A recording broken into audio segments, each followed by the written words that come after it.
Shalom and welcome back to Talking Torah. I'm Rabbi Ravid Tilles and I'm here with the co-chair of our youth commission, Mindy Liebman. And we're going to do a little bit of Talking Torah, but first, Mindy, I want to give you an opportunity to tell everybody about something very exciting that's coming up for our synagogue in the youth department. Right, so we have our USY Kines taking place the very first weekend of April, where teenagers come from around the New York metropolitan area to stay with host families. And they spend the whole weekend, Shabbat and the rest of the weekend, just in the synagogue, enjoying being together, having a great social time, and learning a little bit of Judaism at the same time. And what we really could use is two things. One, if anybody knows any teenagers who might be interested in joining the program, we would love to welcome them and have them a part of it. And two, if you have a home where you maybe have a bed or two or three, and you'd like to have either teenagers or staff stay with you for Shabbat, we would really be very grateful. It is a wonderful opportunity for you to get to see these kids and get to participate, and we would appreciate it. Yeah, it's a nice way to build community, not only our internal MJC community, but really the entire conservative Judaism community that we are trying to build through the teenagers. So it's a great opportunity for our community that this Kines is coming to our synagogue. It's really wonderful. And you were a USYer too. Absolutely, yeah. I mean, I remember those days very vividly. They're wonderful, and you can really leave a very positive, lasting impression. So if you're interested, please do contact Mindy Liebman or Lisa or Jamie. Or Lisa, if you're able to. Her email is moralisa@gmail.com. Correct. MORAH Lisa@gmail.com. Okay, so let's talk a little bit about Judaism. Okay, so this coming Shabbat is a very special Shabbat. We call it Shabbat Zachor. And the reason for that is we read a special maftir reading, which begins with the word Zachor, where the Torah commands us to remember Amalek. And this commandment to remember Amalek is a very, very significant commandment, especially as we lead into Purim. So in order to understand why it's so significant, we need to look back just a few verses before that big famous line, Zachor, and see what the Torah had been talking about previously.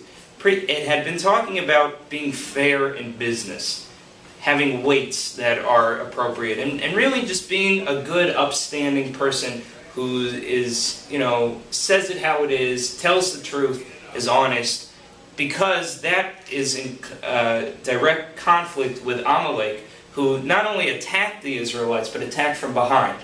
He wasn't up front, he was backstabbing. And there's a significant lesson that can be taken away from this, especially as we look toward Purim, being who you are. Who are you? Being upfront about it, and being an honest person. What are your thoughts? Well, I think that everybody has a mask that they wear publicly. Because there's a particular kind of person that they want the world to see. But I think that the person behind the mask needs to be somebody who's kind and good and caring. And you would hope that the people in your universe know that person and are able to feel comfortable with them and know who they are. And it's one of the things that we try to teach our children.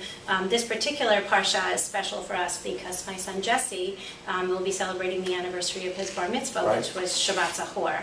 And it's one of those times where you want to teach your children, and you as a parent know, about being honest and being fair and being kind, because that is really the crucial part about being a person. Right.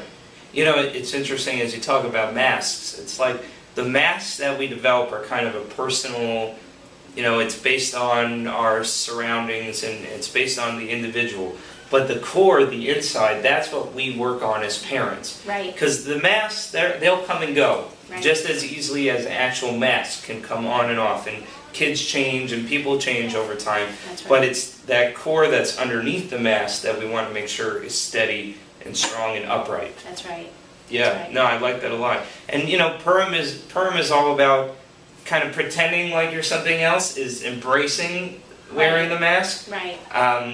with the understanding that we need to be making good and upright decisions. And at the end of the day, you take off that mask and you're Right. the person you're supposed to be. So it's okay to pretend sometimes, as long as the good soul is still there. Your neshama is the right one. Right, right. Purim is about taking off the mask just as much as it is about putting on Right. the mask. Very, very good. So thank you so much. You're I think welcome. that's great. You know, it's important that we talk all the time about how to best educate our youth. And so to have you here as the co-chair of the Youth Commission to talk about how we can educate the youth is very, very crucial. So thank you so much. Thank you to Mindy. And don't forget, if you're able to house a kid, or if you have a teenager, or Know a teenager? no teenagers, it doesn't matter if they've been involved in our USY group in the past, bring them along, and we'd be happy to sign them up and welcome them into our community. Right. So thanks again to Mindy, and we'll say until next time, Lahit Ra'ot and Shabbat Shalom. Shabbat Shalom.